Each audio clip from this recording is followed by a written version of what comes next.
I'm Luke Batt, and you're about to watch the Kiwi F.O.R.T podcast at Digital Nations. I have with me on the show floor at Digital Nations, Francis Griffiths-Keam. He is the CEO of Running Dimensions.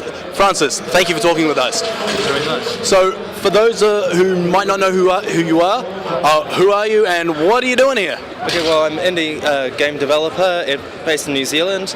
I developed a game called the Indiecade VR Jam recently, which you're seeing behind me. It's called Nil, and it's for the Oculus Rift. And basically, it's aimed to be released around the same time as the commercial version of the Oculus Rift. So what you see behind me is actually the development kit.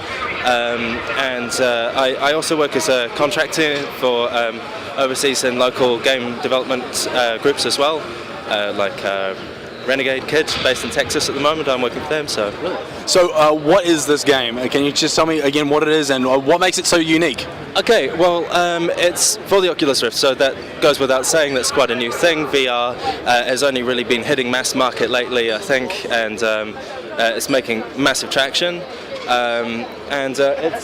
It has interesting game mechanics that use your head as an input device just as much as a controller. So it's bringing in your body into the game. Brilliant. So what is the aim of the game? What's the story? The aim of the game is to stay alive. It has no win state. The idea is actually to get used to controller mechanisms of using your head as well as your hands for moving about. The game is going to evolve over time with extra kinds of AI that are all basically geared towards failure. So failure is actually the emphasis of the game and preventing it. So about preventing your failure? Yes, rather than attending some sort of eventual win state, yeah. So it's really about surviving as long as you can. That's so right. Who are the enemies?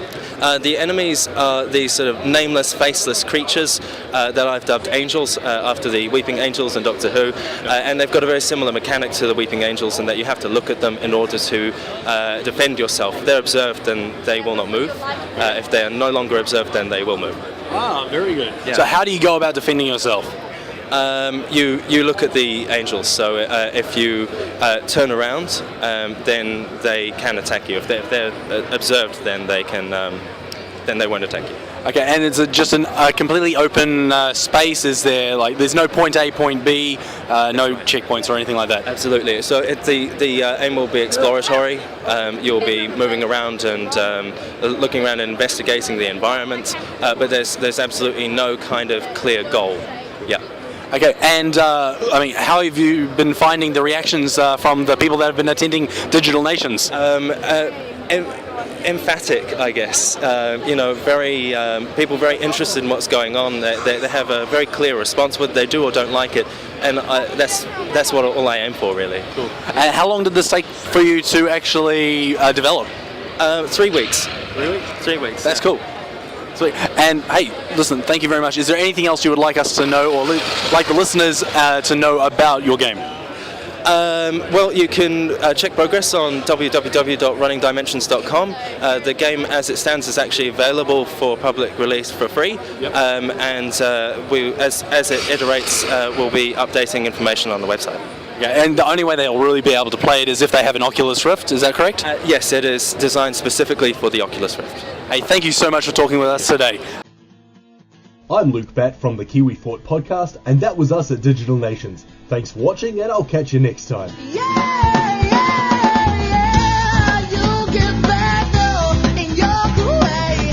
We're always fighting, never growing till there's just a game we play. I find some comfort in the bitter things you say, 'cause it means that I can give it back. That's just the game we play.